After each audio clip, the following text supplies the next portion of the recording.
taking those from nobody. Jaylen Brown. Your superstars have off games. Follow us on social media at the Celtics Talk Weekly. Welcome into Celtics Postgame Live, everybody. I'm your host, Justin Lowe. Alongside with me, Seamus Zarlingo, a.k.a. Celtics Every Day. Down below us, Ian Angelo. Check him out on TikTok. Boys, how we feeling? Sunday afternoon. Epic. Showdown. F the Nets. Epic. F the Man, oh, totally. F the Nets. F New York. F New York. I don't want to get too explicit here. Nets pack tonight. Now, this was huge, boys. Not only was this Boston's third straight win, but they had 3 straight games this week. We'll get into it, throughout the course of this this program. But we've had 3 games this week where this was probably, arguably, definitely not going to argue it. This was the biggest stretch so far of the Celtics season. This was the most adversity they've faced in a row, at least in quite a while. And the Celtics excelled very well. Ultimately, 2 out of the 3 games without Jaylen Brown. Absolutely huge. But before we talk about this week as a whole, because we absolutely have to, what are you guys' initial thoughts? Seamus, we'll start with you. What are your initial thoughts of today's game against the Brooklyn Nets? A total classic game. Well, I think Jason Tatum is now a top 10 player. I think we've gotten back to that point again. I think he's now, you just look at the landscape of the league, Tatum, top 10 player. And the Celtics, top 10 team, maybe even top 5 team. Who knows? You look at the situation now in the league is so wide open. And these last 3 games for the Celtics were all prove-it games. We talked about after the Pacers game, or it was either after the Pacers or the Pistons game. How will this team respond to a loss like that, right? I think it was the Pacers game. How 3 straight legitimate wins, 3 legitimate teams, and the latest one coming today against the Brooklyn Nets and Kevin Durant and our mortal enemy, Kyrie Irving. And I just look at the situation now and I go, why not us? Why not us? We just beat one of the best teams in the league, or supposedly one of the best teams in the league, when all healthy, when KD and Kyrie are there. The record doesn't show it, obviously. But the fact that we were able to do that and pull it out down the stretch, and what Tatum did today, culminate that in with everything else, the Celtics are turning up at the right time, and they're about to make a run. They are, and they've already made a run. Do you have time to listen? I have a lot to listen to my Lord and Savior, Jason Tatum. Oh, my God. 54 points for Jason Tatum. And, I mean, Jaylen Brown at 21. Smart at 14. No, this was Jason Tatum's game. I mean, what more can you say except that was probably the best game Tatum's played all season. And I thought the Memphis game, Jason Tatum played amazing. Today, I mean, the battle between him and Kevin Durant, this was probably a game of the year candidate, to be honest. Yeah. I mean, the battle between those two, the entire game was absolutely incredible. The fact that we held Kyrie to 8 of 18 shooting, I think it was 8 of 18 the last time I checked, but I mean, what a win by the Celtics. This is a statement win. The Celtics have needed a statement win all year. I thought the Grizzlies game was a statement win. No, this was a statement win. I mean, granted, you weren't going to do much when you had to face Kevin Durant. You pretty much just had to let him do what he does. But the fact that we were able to contain the Nets and we didn't blow the lead in the fourth quarter, the fact that we didn't fall apart in the fourth quarter and we actually kept with it and we played a complete game. I mean, you tell me like a few months ago at the beginning of the year, you tell me that the Boston Celtics are going to beat the Brooklyn Nets with Kevin Durant and Kyrie Irving. You tell me that. You tell me that and tell me that we didn't blow a fourth quarter lead. I would not have believed you.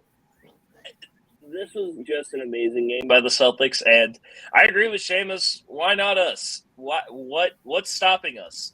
To be honest, Ian, guess what? What's up?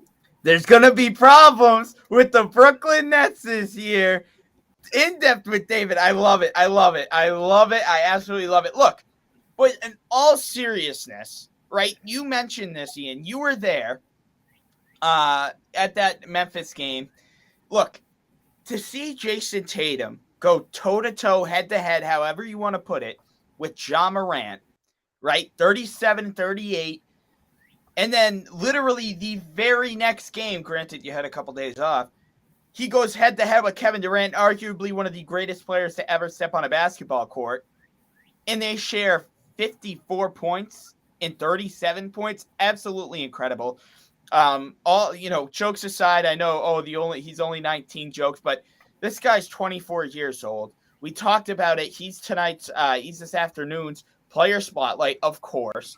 That was a difficult debate on that one. Yeah, that was tough. I mean, Rob Williams, 5 blocks, really. That's the one that came close. This is Tatum's 6th career 50-plus point game. And 2 of them were in the playoffs / play-ins. One against the Brooklyn Nets. You had one against the Washington Wizards in the play-in last year as well. You've seen, it's funny. This is crazy. This is not the first time we've seen Tatum go for 50 this season. We saw him actually go for 50 about a month or 2 ago against the Washington Wizards. But this one feels special. Down the throats of the Brooklyn Nets, 54 points. Seamus, we were talking about this before we hit record. Out of 30 shots, Jason Tatum hit 16 threes, and out of those 16 shots, came 8 threes. What do you see from Jason Tatum? This was a different Jason Tatum from what we saw a few nights ago against the Memphis Grizzlies, Seamus.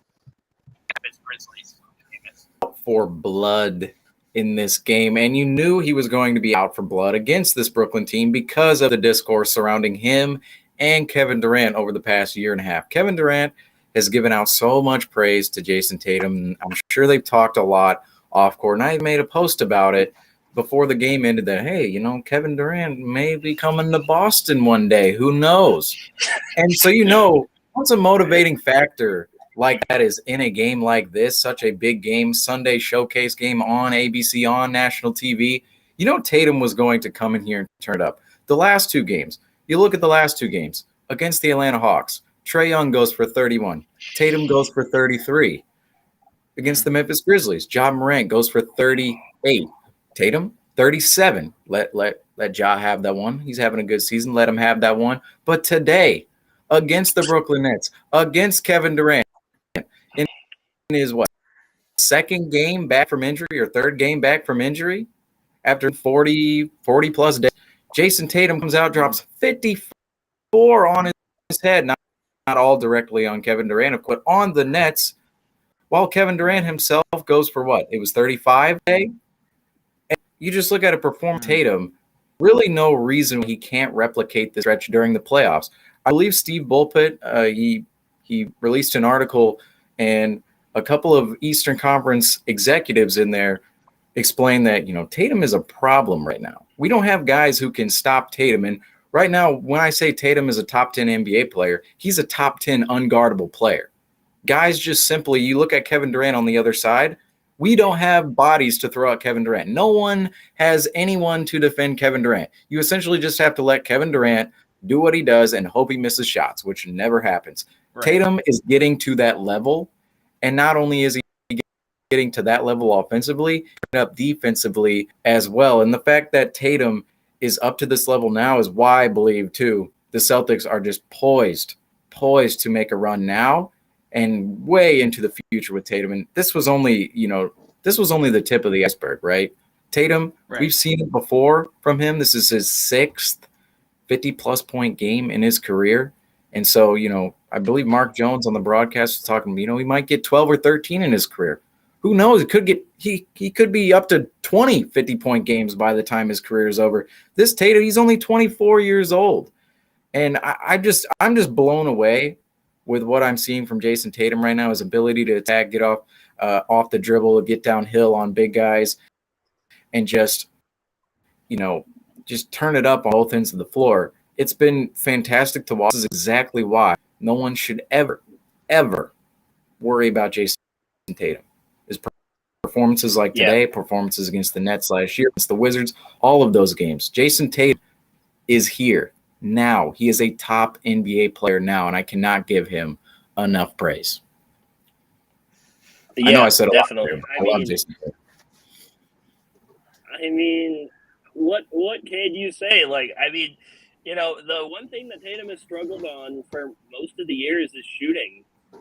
His 3-point shooting hasn't been the greatest all season. But today, I mean, he was hitting everything today. And it didn't really matter who was defending him? It didn't matter if it was Katie. It didn't matter if it was Nick Claxton, Seth Curry, Bruce Brown, Kyrie. It didn't matter. Jason Tatum was getting everything that he wanted tonight. And it's so nice to watch Jason Tatum, when he has games like this, because it's like, damn, we're really watching Jason Tatum play basketball. Like it seems like a privilege. Like, it was such an amazing game. On our basketball team. And he on our plays team, for like- our team. He plays for our team. Oh my God. Check this out, fellas. Look at the NBA standings, right? 39-27. The Boston Celtics are. This is updated, by the way. The Celtics are now 12 games over 500, guys. Did we ever, when did we ever think the Boston Celtics would be, even for Christ's sakes, 2 games over 500, let alone 12 games? I mean, for Christ's sakes, we see the Cavaliers play tonight against the Toronto Raptors. Those two are going to be fighting for that. Looks like that final playoff spot as we come down the final week. So that'll be a huge game. Either way, that'd turn out great for the Celtics.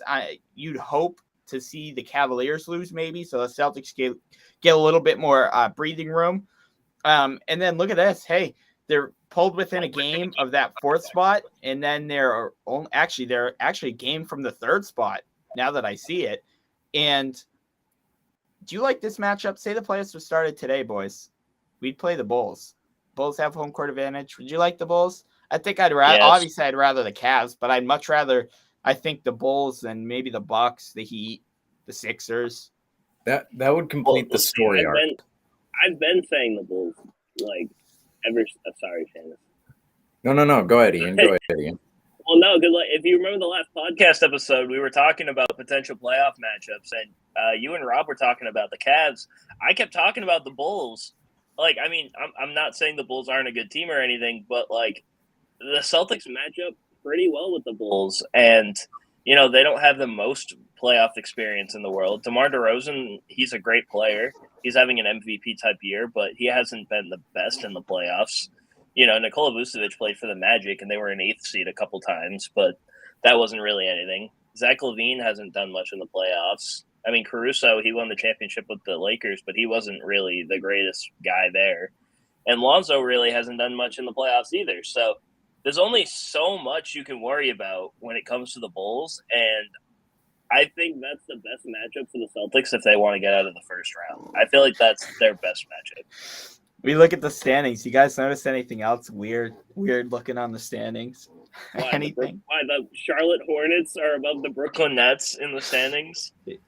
Pretty close. Pretty dead on, Ian. Pretty dead on.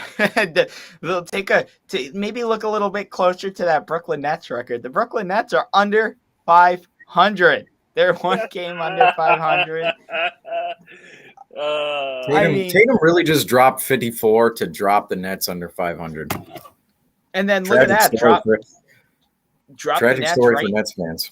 Right into that 9th spot. So say the stand. I'm sure the standings 1 through 10 are subject to change, between now and 4 weeks from now. But say the Nets stay at that 9th spot. You have to win 2 games.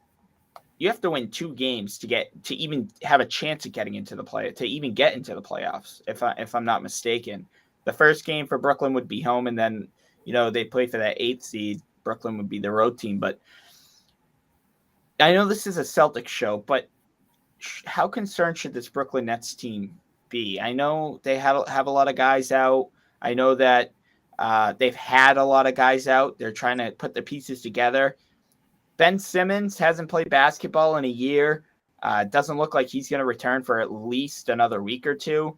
Kyrie Irving is in and out of the lineup. He can only play road games as of right now. Kevin Durant, obviously coming off that knee injury. I know he looks good, but how sensitive is that knee? Are the Nets something to worry about in the sense of they might not get their, excuse my language, they might not get their shit together? I don't really know how to judge this Nets situation at the moment because you look at them today and how they played today. And, the last two games we saw against the Brooklyn Nets, the Celtics played against the Brooklyn Nets, without KD and Kyrie or just without KD, period, the Nets are not a good team. They just simply aren't. They don't have the depth to compete with these other teams. Now, factor in, are they going to have Ben Simmons there in the playoffs? That's going to be a huge factor of whether or not he's going to actually play this season. I think that's probably becoming or will become a topic soon. When is he going to play truly? Is he going to be part of that rotation? But right now it's really hard to judge because you see them today and not at their peak necessarily, but you see KD and Kyrie go to work today, and Kyrie wasn't exactly on his game, but KD had a pretty solid game, a pretty good game, obviously for anyone's standards. But the fact he's Kevin Durant, he has these games a lot, and it was just overshadowed by Tatum's performance. But you look at their team now, good team, but are they a championship level team? They have two stars at the top of their roster, just like the Lakers did last year come playoff time. Yet, if you're not together for that extended period of time, if you're in and out of the lineup like Kyrie is, if you're missing that piece that you expect to be there later on down the line like Ben Simmons, it's going to be hard to make it through all 4 rounds against 3 Eastern Conference opponents, plus, whoever comes out of the West, whether it's Phoenix, Golden State, or say Denver gets thrown in there, or Memphis as well. Memphis, yeah. Any of those teams, it's going to be really, really tough in 4 straight series against a league that is now just ultra competitive. And also, this has to be mentioned too, their standing is not good for them at all. It's one thing to not be playing well and to enter the playoffs, maybe there's a 3 seed or a 4 seed, and you look at it and go, okay, well, they were expecting to be 1 and 2. They won't have the home court advantage, but at least they're still getting home court advantage in the first round, and then that is going to play out that way. Yet now they're at the 9 seed. They're at the 9 seed right now. Right now, if the playoffs were to start today, they would have to win 2 straight games, which I wouldn't doubt their ability to do, but they would have to win 2 straight games against the Hawks, number 1, and then either the Hornets or who's in that other playing spot right now? Is it the Raptors? Toronto. Yeah, it's the Raptors right now. Yeah, so Cleveland hasn't fallen down that far yet, but Toronto or Charlotte, and winning 2 straight games against those teams are, yes, not the best of the East, but those are still really good teams who expected to be competitive teams, and they are competitive teams this year. The fact that they have to win 2 straight games and then 4 straight rounds against, say, teams like the Bucks, the Sixers, the Bulls, the Heats, the Celtics, those are all teams that I just don't get past them with the depth they have right now. And I know I'm going long-winded here on the Nets on the Celtics show, but the Nets, I'm not saying they can't do it because they have Irving and Durant, 2 of the most prolific playoff scorers we've ever seen. But you just look at the trajectory of this team right now. They're under 500. They're in that 9 spot. Have to win 2 straight games to actually get into the playoffs. That's not a great place to be if you want to go and actually win the championship. I mean, we're just kind of preying on the Nets' downfall at this point. Well, this is my favorite segment. It could not have happened. Then the Lakers, the Nets, and the Knicks. Goodbye. All of them are out. Goodbye. That's hilarious. Without LeBron, the Lakers would have lost last night, but sadly they didn't. Yep. But yeah, I mean, it's going to be rough for Brooklyn moving forward. Honestly, I don't really know what Brooklyn does in this situation, to be honest. I feel like they can easily make it out of the play-in, depending on what happens. But, I mean, you never know. You never know what happens in the NBA. So maybe Brooklyn doesn't even make the playoffs. Who knows? I don't see a world in which that doesn't happen. But if it does happen, that would be kind of insane. That'd be hilarious.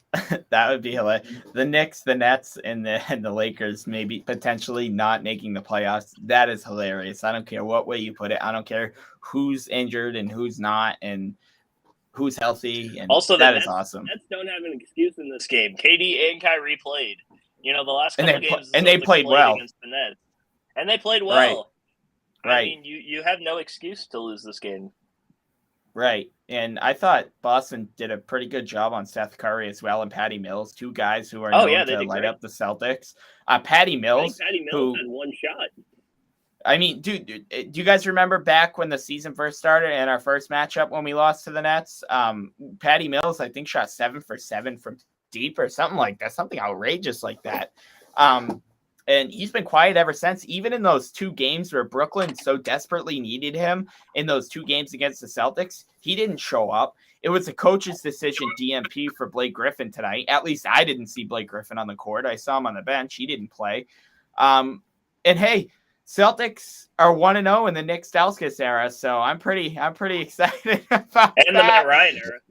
And the Matt Ryan era. And they signed Fitz and Martin both to 10-day contracts. They extended their 10 days to get some sweet owl eyes on the bench after a sweet pass by Marcus Smart, who I want to talk to. I want to talk about Marcus Smart a little bit, guys, because especially over these last 3 games, he has been so phenomenal. I mean, obviously, since he's come back from his injury, he's been one of the more efficient players, we've seen in a while in terms of statistics and the record and all of that.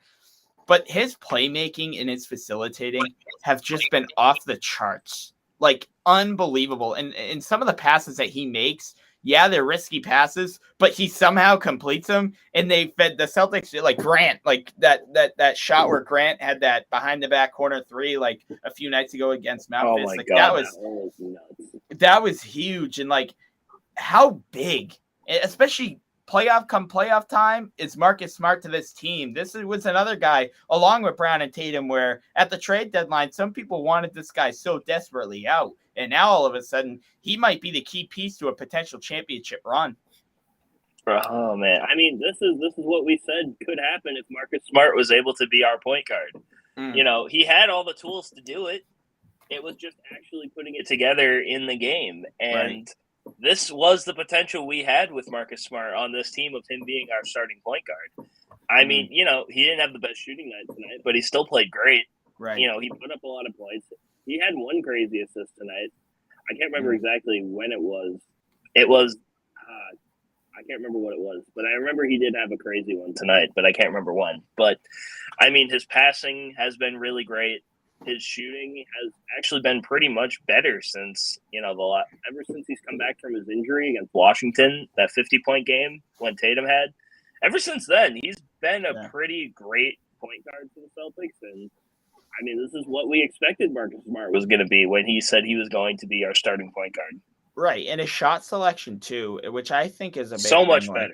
Right. And it is better. And that's why his shooting percentages look better because – we saw in years past where Smart would put up sometimes we'd see between 10 and 15 threes. We have seen Smart take in a game.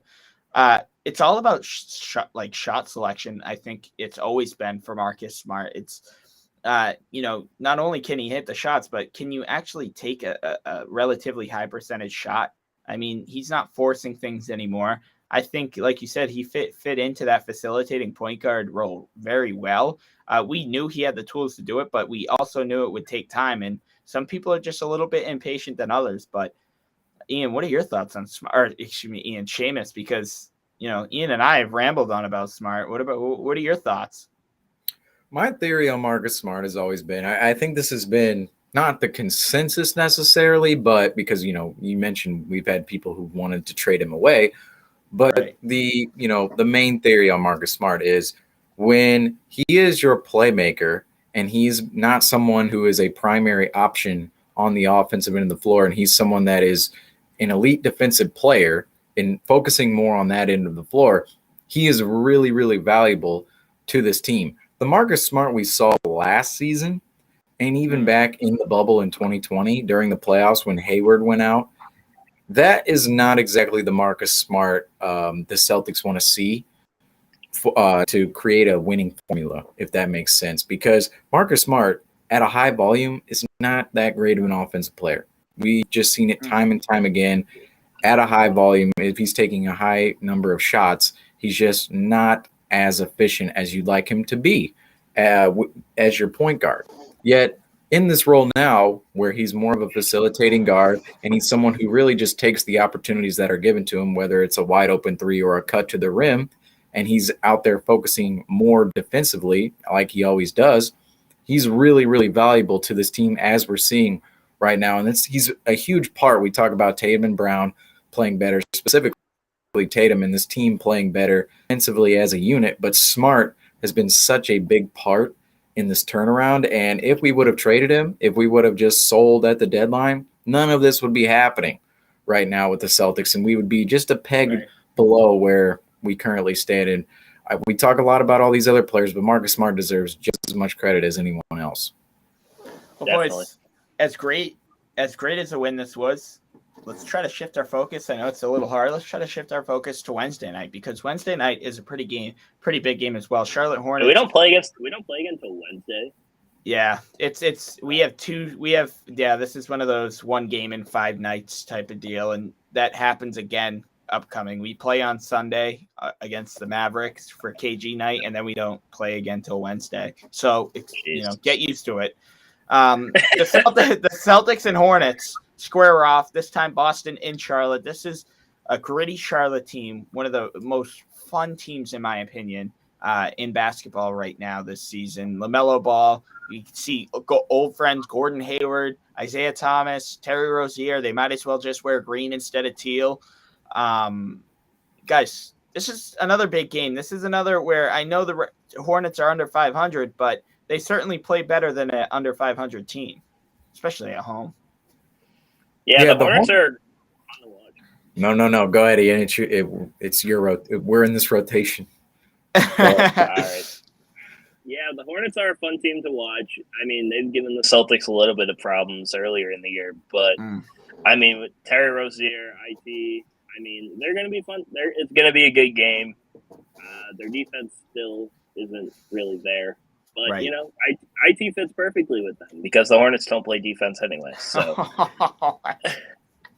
you're not wrong. No offense to IT, but yeah, we love you, Isaiah. we very much love Isaiah, but no offense to IT. But anyway, the Celtics, I mean, they're going to have a couple games off, so they should be fresh. And, I mean, I'm excited to see how they play. Yeah, the Hornets, they're almost in this group of teams that we were in last year, where, the league last year, it felt like the league, reached a new talent level last year, and even this year as well, especially this year in the East, where you just look at 1 through 10, and all 10 teams are just really quality teams. You typically don't see that in a regular season. Yeah, Ian gets blocked. I'm actually already blocked by Isaiah Thomas on Instagram because I said Kyrie was a better fit offensively for what the Celtics are trying to do, which I actually do stand behind. At the time, it was October of 2017. But anyway, the Celtics against the Hornets. The Hornets are in this club. We can go subject in a second, but the Hornets are in this club where they're a good quality team, and they don't have all their pieces, obviously, too, with Gordon Hayward being out, which is just so unfortunate for him and the Hornets because this happened last year, and it's happening in the past with the Celtics as well.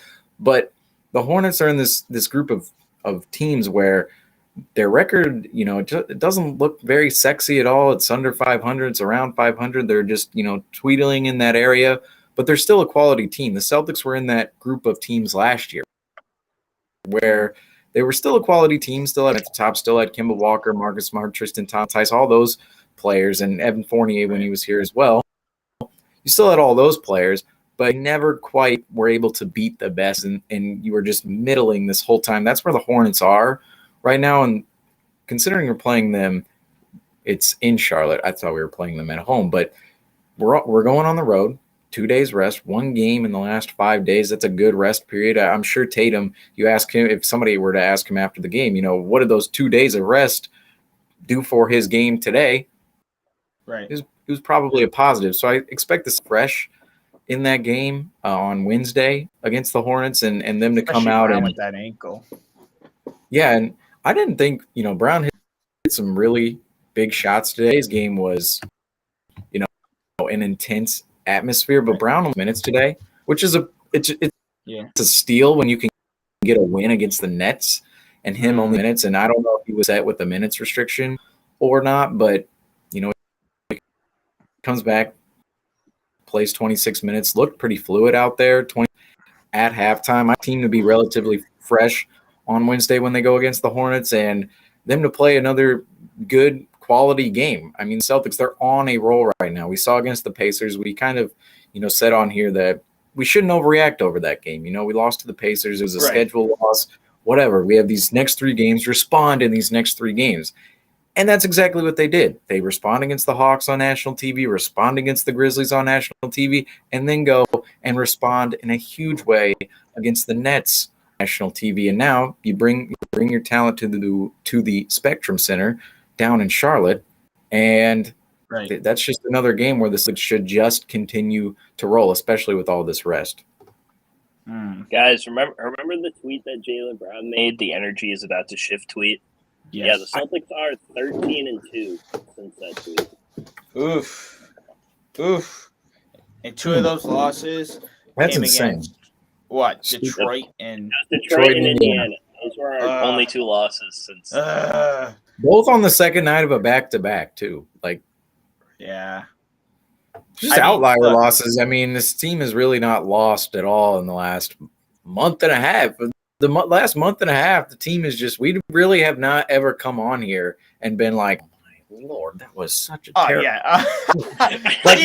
– Jesus Christ. We usually just cancel the show at that point. All right, we're not doing it. There were times earlier in the year where there was just games where it's like, nah, this is just not gonna happen. It ain't worth it. It was bad. I can't believe that we're actually here though, because there was a part of us earlier in the season that somewhat believed in this team. In October and November, we had that little stretch there, that Florida stretch where we, essentially, shut out the Miami Heat and the Orlando Magic back to back. And I believe we had another game that was really solid around that period of time. And we thought, maybe this team could turn up, right? And December was just abysmal. No, COVID happened. Every team was dealing with COVID, but we were still losing games that no business losing at all. You look at it, we have 19, 20 collapses this year. We could easily be the number 1 seed right now. If we win 5 of those games, right? We're 5 games number 1 seed right now, or 4.5, I guess, after today's game. But you go to January, the team stutters at the beginning of January, and since then, since Ime Udoka, or since Marcus Smart, I don't know, he played well all season, but he really turned it up in January. Since he turned it up, since Jaylen Brown started shooting better, and since Ime Udoka just went, F it, I'm going to play my 7 best players, my 8 best players. Schroeder, he's going to sit down, and then we go and trade for Derek White. We trade for Daniel Tice, loosen up the roster, make it a little bit more flexible, or I shouldn't say more flexible, but more it's more fluid, makes more sense on court. And ever since that point, that little period of time from mid-January to the trade deadline, where the team was starting to, really come into their own, they've just taken off. I mean, we're 13-2 since Jaylen Brown tweeted the energy, and he couldn't be more right. The energy has shifted, and he was saying it was about to shift, and it did. It did. Right. And right now, I mean, I always like this saying. I don't know why it doesn't make any sense, but I always think of it in this situation. The ceiling is the roof for the Boston Celtics. Whatever that means. I'm quoting Michael Jordan, who we technically on Wednesday, but the ceiling is the roof for the Boston Celtics. JT, the only LB, 2 Celtics players to have 4 50-point games. Yeah, Jason Tatum and Larry Bird. That is unbelievable. And Tatum's only 24. Larry Bird got his 4th when he was 32. Right. That's insane. I don't know what to make of it. I want to ask you guys this question because we are coming up on our time. But before we do, and before we get into our final thoughts, I want to ask you guys. We'll start with you, Ian. how are you comfortable? Are you comfortable, especially, we see this a lot in the playoffs with this 7 to 8 man rotation that Udoka's running? I mean, I have some fans have an absolute problem with it, like, oh, play Tice, play this. But if it ain't broke, don't fix it. Yeah, I mean, it's kind of tough because there's sometimes where, you can't always rely on a 7-man rotation, where sometimes you need a guy like Tice or a guy like Pritchard to come out and play. But, I mean, I agree with you. If it ain't broke, then why not? Why change it? I mean, you're finding a lot of success with basically just running the starting lineup with, Derek White and Grant coming off the bench. I mean, that seems to have worked a lot. And I mean, now that we're we have guys like Pritchard now who, he might be carving himself a role to where he'll get a little bit more minutes. So Pritchard could go out there. Maybe Daniel Tice plays a little more. But I mean, with what the Celtics are doing right now. Also, just a quick tangent on Daniel Tice. Those missed free throws today wasn't really a point in you guys' favor today. Anyway, yeah, but everybody missed free throws today. The Celtics missed 9 free throws. This game could be totally shifted. I'm glad you mentioned that, by the way. Got to make your free throws. Oh, yeah. Anyway, but yeah, I mean, at worst, I'm fine with just running the 7-man rotation. If you want to throw Peyton Pritchard in there, Daniel Tice in there, that's fine. But I'm pretty content with the 7-man rotation that Ime has right now. Seamus, how about yourself? Are you okay with what you've seen so far, these 7, 8, sometimes even 9-man rotations that we've seen from Coach Udoka?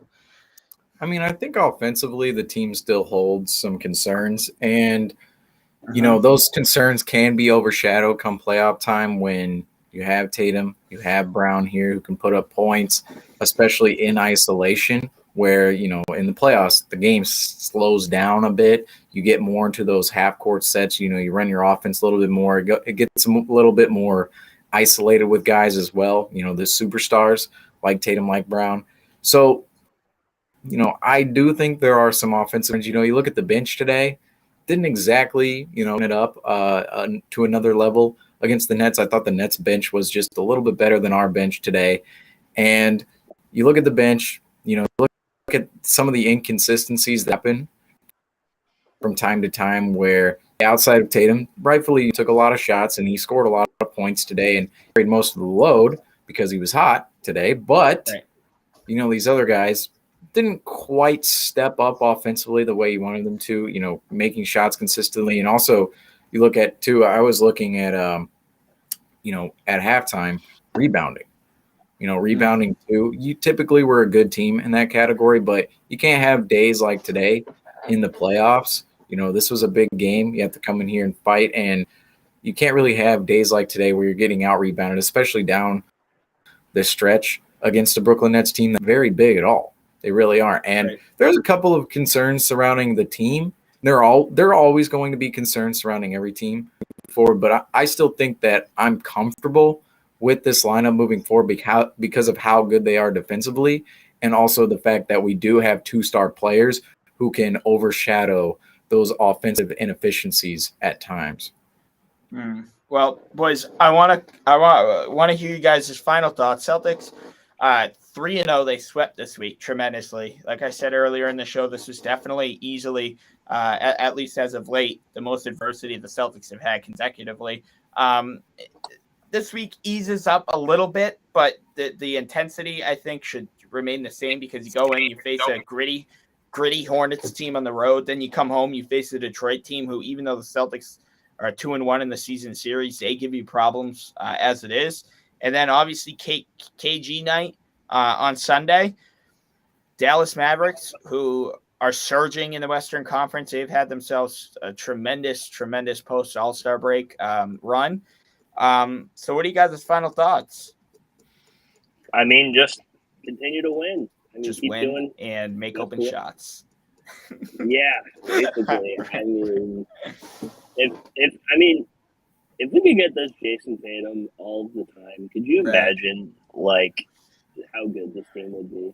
Now, granted, not every NBA player is going to drop 50 a game, and you're not always going to hit all of your shots. But if we could get a consistent Jason Tatum like this for the rest of the season, I mean, the Celtics might actually be, we might be contenders.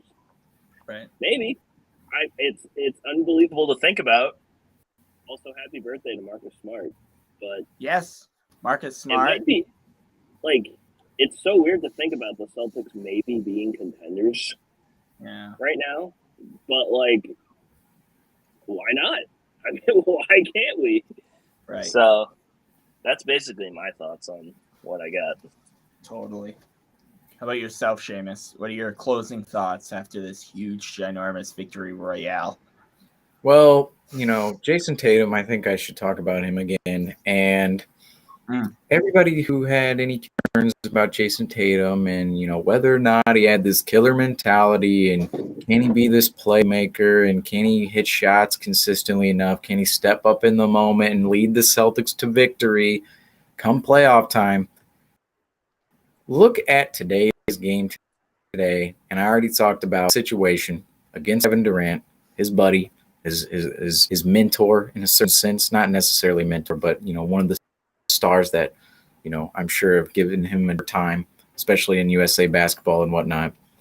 Jason Tatum came into this game and dominated. Sunday showcase against the Brooklyn Nets, our rivals, against Kyrie Irving, his former teammate, against Kevin Durant, who I just mentioned, his buddy. And Jason Tatum, with a Mamba mentality, had to look at the camera, beat the Brooklyn Nets 54 points. I can't say enough about Jason Tatum. This guy is going to turn up come playoff time. We know it's going to happen. The Celtics have a legitimate team this season. Last year, we faced a three-headed monster in the first round. Didn't have Jay Brown. Tatum did everything good to keep the Celtics in that series and even won the game. Yet now the Celtics have a legitimate team, a legitimate defensive gel on the floor, and two legitimate stars at the top of their roster. And one of those guys is Jason Tatum, who we get to see in the playoffs again in a couple of months. And I am so excited for that moment because I think this could be, one of the classic runs, right? We look at the last couple of years, we look at classic runs, 2020, 2018, 2017. This year has the potential to be one of those years yet again.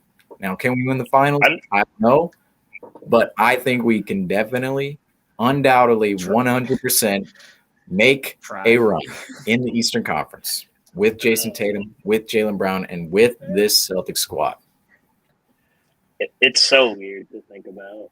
It's one of those things where it's do I want to open myself up again, or do I want to allow myself to get hurt again when it comes to a good Celtics team? We're so far out of that stage. It's gone. I think we've showered we've showered away the stink of mediocrity. January, we were definitely at that point. Sorry to interrupt you. January, we were going, is this win over the Pacers in overtime really something to get excited about? Is this win over the Knicks really? Is the win over the Magic in overtime exciting? What are we doing here? But right now we're beating legit teams. We're 13-2 since Jaylen Brown tweeted that, which was at the end of January, right? Yeah. We're legit. I don't see evidence that tells me that they're going to regress back to the mean or regress back to where they were once before back in January. I think we're sorry my language here, but we're balls deep here. We're balls deep into contention here. That's not really what I was talking about. But it was just kind of one of those things where it's are we really going to be a playoff contender? It's just so wild to think about. Are we really going to be do we actually have expectations of this team in the playoffs? Are we Yes. really at that point? Why? Why? Do you still doubt? Do you still have doubts, Ian? It's okay if you. I don't have doubts about the Celtics' ability. It's not the Celtics' ability because they're an amazing team. They're a great defensive team. There's so many good teams in the East. That's right. I know. That's my one doubt. So, maybe we run into a buzzsaw in the second round. Maybe we run into Philly. Maybe we run into Milwaukee. It's one of those things where it's like, I don't know. I don't want to be like doubting the Celtics, but it's just one of those things where it's like the Eastern Conference is insanely good this year. So. Right. And like Wouldn't the it be Eastern Conference. Go ahead. Oh no, I was saying, wouldn't it be a perfect story arc if we beat the Chicago Bulls in the first round or the Eastern Conference Finals or whenever we face them, and that be, or I guess, first round, just say first round. Wouldn't it be a perfect story arc to beat the Chicago Bulls after earlier this season we grabbed that 19-point lead against them, completely fall apart, and that was that wasn't the turning point at all. The team played a little bit better after that, but they had more collapses to come after that. But that was really the first indication that, this team is kind of weird here. They're blowing 19-point leads, and they can't hold the lead in the fourth. And oh, my Lord. That was the start of it against the Bulls, and they were really the first team to embarrass us after the Raptors, of course, on opening night on our home floor at the Garden. But that would just be a perfect story arc to then just beat them in the playoffs. It's almost like Philly a couple of years ago where they beat us in game 1 out of 82, and everybody's looking at us going, see, they're not even – Philadelphia is a juggernaut, and the Celtics, Kyrie, they lost Al Horford, they're going nowhere. And then we go and just sweep them in the playoffs. It's similar to that. I don't know. Anyway, go ahead. Sorry. No, don't be sorry at all. I mean, when's the last time we were all so excited to get our points out, right? Like we've been like, I love it. I know it. I know that the viewers at home, it might be a little annoying, people interrupting each other, but we're just excited. We haven't felt like this in a while. Look, this is huge. Dakota just reminded me that the Bucks are losing right now. The Bucks are playing today, which is another game that we need to be watching in the sense of standings wise, which I don't know why I wasn't thinking. But look, I do want to mention this, guys. We're talking about really quick before we wrap up. We were talking about the standings and how no matter what first round matchup the Celtics get, it's going to be tough, even if it's against Cleveland. Like we know Cleveland doesn't have as much experience, at least playoff experience, as the Celtics do, which is a very, very, very fair point, and it's a good point as well. But again, they could very much easily be a tough, gritty team to play and take a couple games from us and really punch us in the face. But since the standings are so close, say Philly or Milwaukee drops down, maybe say like Philly stays at 2 and Brooklyn goes to 7, right? That guarantees one of those two teams out of the playoffs, right? Say Chicago is at 4 and Milwaukee is at 5, right? That automatically takes out one of those teams in the first round. So that's also something to watch out for.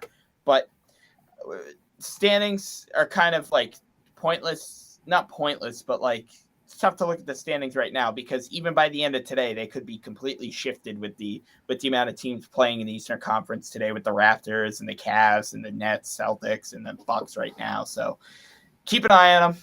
We'll be back here Wednesday night. We have another big game. It's against the Charlotte Hornets. I hate when we get these 2-day breaks, especially when we're playing so good. It's really, I know, because we just came off a game like this, and now we have to wait 2 more days. Right. Like, come on. Right. And that's kind of how I felt with the All-Star break. Even though we lost that Detroit game, it's like we've won 10 of 11 games or 9 of 10 games, and now we have to sit here and watch nothing for 8 days straight. But we'll be right back here Wednesday night. Charlotte Hornets on the road. Hopefully Jaylen Brown rests that ankle. He looked great tonight. Hopefully Tatum gets enough rest. Horford, who's been playing really good as well. So we'll see you Wednesday night. I'm Justin Lowe. That's Seamus Darlingo, a.k.a. Celtics Every Day. That's Ian and Angel. Go check out his TikTok. And we will see you guys.